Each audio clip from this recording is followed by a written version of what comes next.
Hello everyone, स्वागत है आप सभी का आपके अपने यूट्यूब चैनल में जिसका नाम है बायोलॉजी कॉन्सेप्ट और मैं हूं सुरभि माथुर। और बच्चों, आज हम कंटिन्यू करेंगे अपना previous topic that is Vaucheria. Last video lecture में मैंने आपको पढ़ाया था, इसका थैलस स्ट्रक्चर बताया था, इसकी सिस्टमेटिक पोजीशन और सेक्सुअल रिप्रोडक्शन के बारे में मैंने कहा था कि मैं अब आपको बताऊंगी। लेकिन systematic position, thallus structure, cell structure ये हम पढ़ चुके थे। आज हम लोग डिस्कस करेंगे इसका ए सेक्सुअल रिप्रोडक्शन, जो बहुत ज्यादा इंपॉर्टेंट है कॉलेज के स्टूडेंट्स के लिए भी, और जो बच्चे नीट के प्रिपरेशन कर रहे हैं उनके लिए भी बहुत ज्यादा इंपॉर्टेंट होने वाला है ये टॉपिक। तो आइए शुरू करते हैं ये टॉपिक। लेकिन टॉपिक शुरू करने से पहले आप सभी से ये रिक्वेस्ट है कि अगर आपको वीडियो पसंद आए तो प्लीज इसको ज्यादा से ज्यादा लाइक करिए, शेयर करिए और चैनल को सब्सक्राइब करिए। बच्चों, हम लोग देखते हैं ए सेक्सुअल जो रिप्रोडक्शन होता है, यानी कि इसमें क्या है, सेक्स ऑर्गन का इन्वॉल्वमेंट नहीं होगा। तो फिर ये रिप्रोडक्शन कैसे होगा? तो वाउचेरिया में ये रिप्रोडक्शन तीन तरह से होता है, तीन यूनिट्स हैं जिसके थ्रू ये रिप्रोडक्शन होता है। पहली यूनिट है इसकी जूस्पोर, दूसरी यूनिट है इसकी एप्लानोस्पोर, एप्लानोस्पोर्स, और तीसरी जो यूनिट है वो है इसकी यूनिट अकाइनेट। ठीक है। अब हमें ये देखना है कि ये आखिर बनते कैसे हैं। इस पर डिटेल में भी क्वेश्चन पूछा जाता है। कॉलेज के बच्चों बहुत ध्यान से सुनना, और नीट के बच्चों जहां पे इसमें क्वेश्चन पूछा जाएगा छोटा वाला जो एमसीक्यू टाइप होगा वो मैं आपको बताती हूँ। सबसे पहले देखेंगे बच्चों कि जू स्पोर के थ्रू ए सेक्सुअल प्रोडक्शन कैसे होता है। बच्चों, जो जू स्पोर्स होते हैं, स्पोर्स सबसे पहले समझो। स्पोर्स स्पोर्स कहाँ बनते हैं? स्पोरेंजियम में। तो जू स्पोर कहाँ बनेंगे? जू स्पोरेंजियम में। तो हम सिंपल लिख देंगे कि जू स्पोर कहाँ बनेंगे? जू स्पोरेंजियम में। अब बात आती है कि ये जू स्पोरेंजियम आखिर बनती कैसे है। तो अगर आपको ध्यान हो तो मैंने इसमें थैलस बताया था, और थैलस किस तरह का बताया था कि इसमें जो थैलस होता है उसमें दो तरह की ब्रांचेस आपको मिलती हैं जो लेटी हुई जमीन पर आराम से लेटी हुई है। उन ब्रांचेस को तो हम क्या कहते हैं? Prostate branch. और जो इरेक्ट होती हैं, जो सीधी होती है, उनको हम क्या कहते हैं? Erect branches. यानी जो वर्टिकल होती है उनको हम क्या कहते हैं? Erect branches. अब जो जूस्पोरेंजियम बनेगी वो किन पे बनेगी? इरेक्ट ब्रांचेस में बनेगी, पहली बात। दूसरी बात, मैंने आपको ये बताया था कि इसमें क्या होता है कि न्यूक्लियस जो होते हैं वो अंदर की तरफ होते हैं, है ना। जैसे अगर मान लीजिए मैं एक ये इरेक्ट ब्रांच बताती हूँ तो उसमें जो न्यूक्लियस होंगे वो कहाँ होंगे? अंदर की तरफ, इस तरीके से, है ना। ये होंगे, ये यहाँ पे मैंने जो बनाया ये क्या है? ये न्यूक्लियस है। और जो पेरीफेरी की तरफ होंगे डिस्ट्रॉइड स्ट्रक्चर, उनको हम क्या नाम दे रहे थे? उनको हम नाम दे रहे थे क्रोमेटोफोर। अब आप कहेंगे मैम ये तो आप पहले ही पढ़ा चुकी थी, ये क्यों आप बार बार रिपीट कर रही हो? ये इसलिए कर रही हूँ क्योंकि इसका बहुत जरूरी काम अभी आएगा और इसकी आगे स्टेप्स आएंगे। तो सबसे पहली बात तो ये हो गई कि जूस्पोर जूस्पोरेंजियम में बनेंगे, और जूस्पोरेंजियम कहाँ बनेगी? इस इरेक्ट ब्रांच में बनेगी। ठीक है। अब मैंने यहाँ पर एक इरेक्ट ब्रांच बना दी। ठीक है। अब क्या होता है बेटा कि जो जिस इरेक्ट ब्रांच में जो इरेक्ट ब्रांच जूस्पोरेंजियम का काम करेगी वहां पर नंबर ऑफ न्यूक्लियस और नंबर ऑफ क्रोमेटोफोर वो क्या हो जाता है? वो इंक्रीज हो जाता है। ठीक है। नंबर ऑफ क्रोमेटोफोर और नंबर ऑफ न्यूक्लियस दोनों क्या हो जाता है? इंक्रीज हो जाता है। ठीक। दूसरी बात क्या होगी, जब ये इसका नंबर इंक्रीज हो गया तो ये कैसी हो जाएगी? ये ब्रांच जो होगी वो और ज्यादा क्या हो जाएगी? थोड़ी सी स्वेलअप हो जाएगी। ठीक है।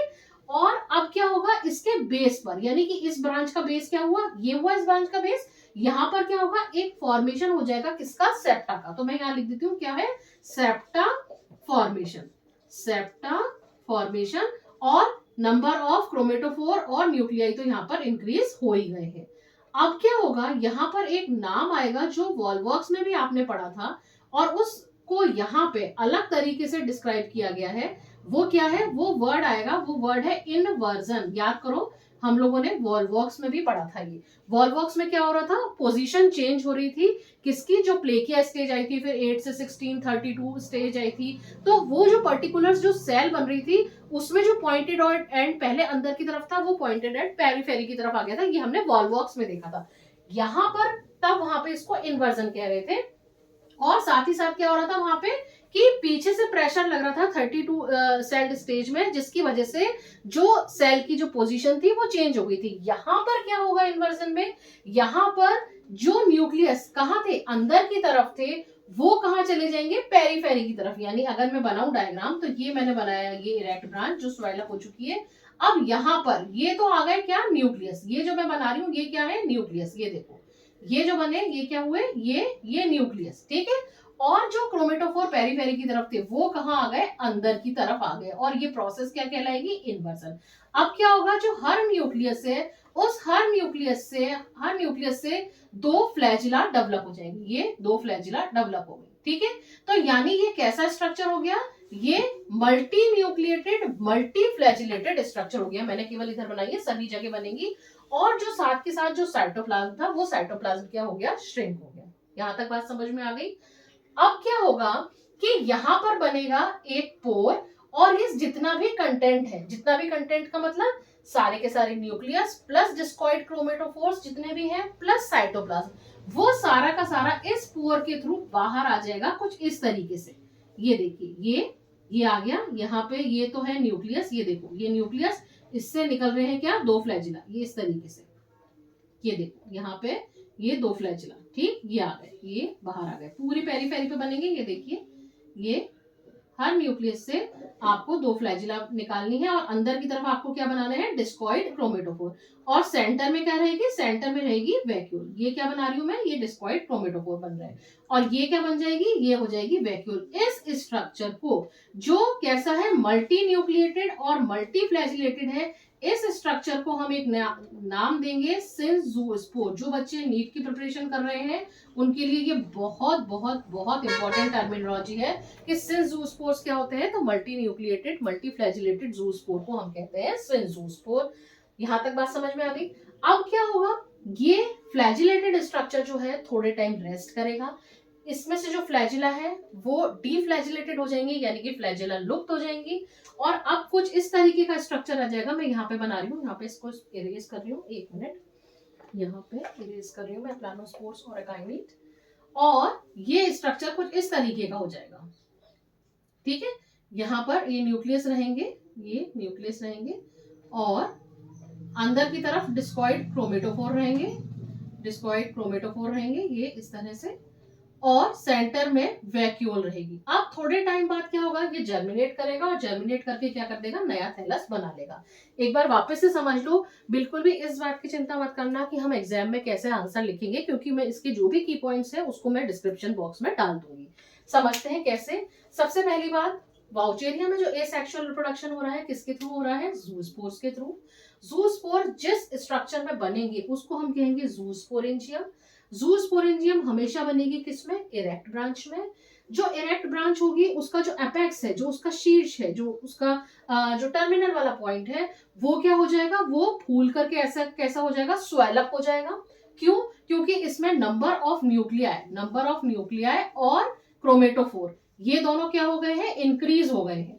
ठीक, अब क्या होगा, अब यहाँ पर इसके बेस पर, किसके बेस पे, इरेक्ट ब्रांच के बेस पर सेप्टा का फॉर्मेशन होगा, जिससे ये बाकी पूरे थैलस से सेपरेट हो जाएगा। अब प्रोसेस होगी किसकी, इन्वर्जन की, जिसमें होगा क्या कि जो क्रोमेटोफोर पहले कहाँ थे, पेरीफेरी की तरफ थे, वो सेंटर की तरफ आ जाएंगे। जो न्यूक्लियाई सेंटर की तरफ थे वो पेरीफेरी की तरफ चले जाएंगे। साथ ही साथ क्या हो जाएगा, उसमें फ्लैजिला का फॉर्मेशन, यानी हर न्यूक्लियस से क्या डेवलप हो जाएंगी, दो फ्लैजिला डेवलप हो जाएंगी। उसके बाद ये स्ट्रक्चर, अब इस जो इरेक्ट ब्रांच है यहाँ पर एक पोर बनेगा, साइटोप्लाज्म सिकुड़ जाएगा, और ये सारा का सारा जो कंटेंट है वो बाहर आ जाएगा। इस तरह के multi nucleated multi flagellated structure को हम कहते हैं सिंजूस्पोर। अब ये सिंजूस्पोर जो होगा वो थोड़े टाइम रेस्ट करेगा, इसमें से फ्लैजिला हट जाएंगी, और थोड़े टाइम बाद जर्मिनेट होकर क्या करेगा, नया थैलस बना लेगा। तो इस तरह से वाउचेरिया में जूस्पोर के थ्रू एसेक्सुअल रिप्रोडक्शन कंप्लीट होता है। अब हम बात करेंगे दूसरी एप्लानोस्पोर की। ये भी बहुत इजी है, बिल्कुल इसके जैसा है, लेकिन कुछ चेंजेस यहाँ पे नहीं होंगे, तो ये हमारे लिए और इजी हो जाता है। कैसे, यहाँ पर भी क्या होगा, एप्लानोस्पोर जहां पर बनेंगे वो इरेक्ट ब्रांच में ही बनेंगे। यहाँ पर हम इसको कह रहे थे जूस्पोरेंजियम, लेकिन एप्लानोस्पोर जहां बनेंगे तो हम उस स्पोरेंजियम को क्या कह देंगे, एप्लानोस्पोरेंजियम। कितना इजी है ना, कि जूस्पोर जिसमें बन रहे हैं उसको जूस्पोरेंजियम, जिसमें एप्लानोस्पोर बन रहे हैं उसको हम कह रहे हैं एप्लानोस्पोरेंजियम। ये भी इरेक्ट ब्रांचेस में बनेंगे। यहाँ पर भी सेप्टा का फॉर्मेशन होगा, यहाँ पर भी न्यूक्लियाई और नंबर ऑफ क्रोमेटोफोर जो है वो इंक्रीज हो जाएंगे। और बस यहाँ पर क्या नहीं होगा, यहाँ पर इन्वर्जन नहीं होगा। ठीक है, यहाँ पर भी पोर बनेगा, साइटोप्लाज्म श्रिंक होगा, सारा का सारा कंटेंट बाहर आ जाएगा, लेकिन यहाँ क्या नहीं होगा, फ्लैजिला डेवलप नहीं होगी। तो यानी एप्लानोस्पोर जो है उसमें फ्लैजिला नहीं होती, जबकि जो सिंजूस्पोर होता है उसमें फ्लैजिला होती है। ये एक डिफरेंस हो गया। दूसरी बात, वहां इन्वर्जन हो रहा था, यहाँ इन्वर्जन नहीं होगा। तो यहाँ पे एप्लानोस्पोर किस तरह का होगा? एप्लानोस्पोर यही पूरा आप ये स्फेरिकल स्ट्रक्चर बनाएंगे, जिसमें क्या होगा, इसमें अंदर की तरफ, इसमें बाहर की तरफ तो क्या होंगे? क्रोमेटोफोर। ये जो बना है ये क्या है बेटा? क्रोमेटोफोर। ये लिख देती हूँ क्या है? क्रोमेटोफोर। और ये अंदर की तरफ क्या होंगे? न्यूक्लियस होंगे। अब ये जो बनते हैं एप्नालोस्पोर, ये बेटा नॉर्मली क्या होते हैं? Unfavourable condition. अनफेवरेबल कंडीशन कि जब मान लीजिए पानी की कमी हो या तब तब ये बनते हैं। तो ये थोड़े टाइम रेस्ट करेंगे और उसके बाद जर्मिनेट होकर क्या करेंगे? नया थैलस बना लेंगे। यानी जूस्पोर और एप्लानोस्पोर में डिफरेंस यही है कि जूस्पोर जो होते हैं वो कैसे होते हैं? वो फ्लैजिलेटेड होते हैं, जबकि एप्लानोस्पोर जो होते हैं वो कैसे होते हैं? वो नॉन फ्लैजिलेटेड होते हैं। दोनों में ही क्या होता है? इरेक्ट ब्रांचेस में बनते हैं, दोनों में ही सेप्टा का फॉर्मेशन होता है, लेकिन इन्वर्जन और फ्लैजिला नहीं बनती किसमें? एप्लानोस्पोर के केस में। और वो एप्लानोस्पोर भी जर्मिनेट करके नया थैलस बना देते हैं। तो हमने दो चीजें कंप्लीट कर ली, कौन कौन सी? ए सेक्सुअल रिप्रोडक्शन जूस्पोर के थ्रू, ए सेक्सुअल रिप्रोडक्शन एप्लानोस्पोर के थ्रू। अब तीसरा आता है, बहुत इजी है, वो है अकाइनिड्स के थ्रू। मैं अभी बताती हूँ कैसे होता है अकाइनिड्स के थ्रू ए सेक्सुअल रिप्रोडक्शन। वो भी बहुत सिंपल है, अभी आ जाएगा समझ में। देखो, ये इसमें भी क्या पार्टिसिपेट करेंगी? इसमें भी जो है वो एक मिनट में थोड़ा और क्लीन कर दूं ये तो बस आप साफ हो जाएगा। ये यहाँ पे क्लीन करके फिर, ताकि आपको अच्छे से समझ में आ जाए।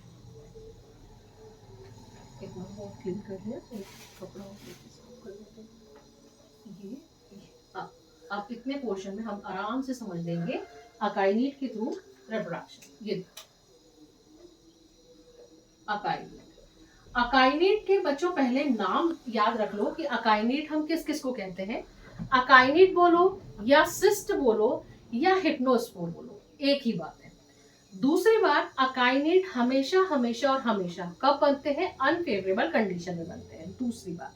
तीसरी बात, अकाइनीट्स का जो फॉर्मेशन होता है वो भी कहां पर होगा? इरेक्ट ब्रांचेस में होगा। कैसे होगा समझते हैं। एक बार थोड़ा सा इसको और साफ करके, ये थोड़ा डार्क लिख देती हूँ मैं, आपको पढ़ने में नहीं आ रहा होगा। अकाइनीट, अब ठीक है, ठीक है। इसमें क्या होगा बेटा? जैसे हम लोगों ने थैलस देखा था, उसमें एक प्रोस्टेट ब्रांच थी और कैसी थी? इरेक्ट ब्रांचेस थी, ठीक है। यहाँ पे थे राइजोइड्स। अब देखो क्या हो रहा है कि ये जो इरेक्ट ब्रांचेस होती है, ये इरेक्ट ब्रांचेस डिवाइड हो जाती है किसमें? सेगमेंट्स में। कैसे? ये देखो, ये एक सेगमेंट बना, ये देखो, ये एक सेगमेंट बना, फिर ये दूसरा सेगमेंट बना, फिर ये तीसरा सेगमेंट बना। अब ये सेगमेंट बने कैसे? ये सेगमेंट डिवाइड होते हैं किसके थ्रू? थिक और जिलेटिनस वॉल्स के थ्रू। और इन सेगमेंट्स को हम क्या कहते हैं? अकाइनेट। और इन अकाइनेट्स में क्या मिलेंगे? वही बहुत सारे क्या मिलेंगे? न्यूक्लियस, तो हम लेबल कर देते हैं न्यूक्लियस। और बहुत सारे क्या मिलेंगे? क्रोमेटोफोर, ठीक है। ये मिल गए क्रोमेटोफोर। मैं दूसरे कलर के मार्कर से बना देती हूँ क्रोमेटोफोर। क्रोमेटोफोर, ये देखो, ये क्रोमेटोफोर, ठीक है, क्रोमेटोफोर। अब होता क्या है कि कुछ समय तक तो अनफेवरेबल कंडीशंस जब तक रहती है तब तक ये ऐसे रहते हैं। जब फेवरेबल कंडीशंस आती हैं तब इसमें साइड की वॉल में क्या होता है? पोर बनता है। और ये पूरा का पूरा, अब दो सिचुएशन आएंगी हमारे सामने कि या तो ये पूरा का पूरा कंटेंट बाहर आ जाए, जिसमें क्या क्या क्या क्या मिलेगा? जिसमें हमें न्यूक्लियस और क्रोमेटोफोर दोनों चीजें मिलेंगी, न्यूक्लियस और क्रोमेटोफोर। और फिर ये जर्मिनेट करके नया थैलस बना ले। या फिर दूसरी कंडीशन हमारे पास है कि ये जो कंटेंट बाहर आया है, ये कंटेंट आपस में ही कई पार्ट्स में डिवाइड हो जाए इस तरीके से। ये देखिए, ये इस तरीके से एक पार्ट, दूसरा पार्ट, तीसरा पार्ट और फोर्थ पार्ट। इस एक पार्ट को हम बोलते हैं अमीबॉइड सेगमेंट। अमीबॉइड सेगमेंट, जिसमें आपको क्या मिलेंगे? जिसमें आपको न्यूक्लियस और ये देखो यहाँ पे ये बना दिए न्यूक्लियस और क्रोमेटोफोर मिलेंगे। यानी पूरा का पूरा कंटेंट डिवाइड करके एक नया थैलस बना ले, या पूरा कंटेंट कई पार्ट्स में डिवाइड हो जाए और हर कंटेंट क्या कर दे, नया थैलस बना ले। तो ये होता है अकाइनिड्स के थ्रू। क्या लिखना क्या है उसमें समझो, अकाइनिड्स जिसको हम हिप्नोस्पोर या सिस्ट कहते हैं।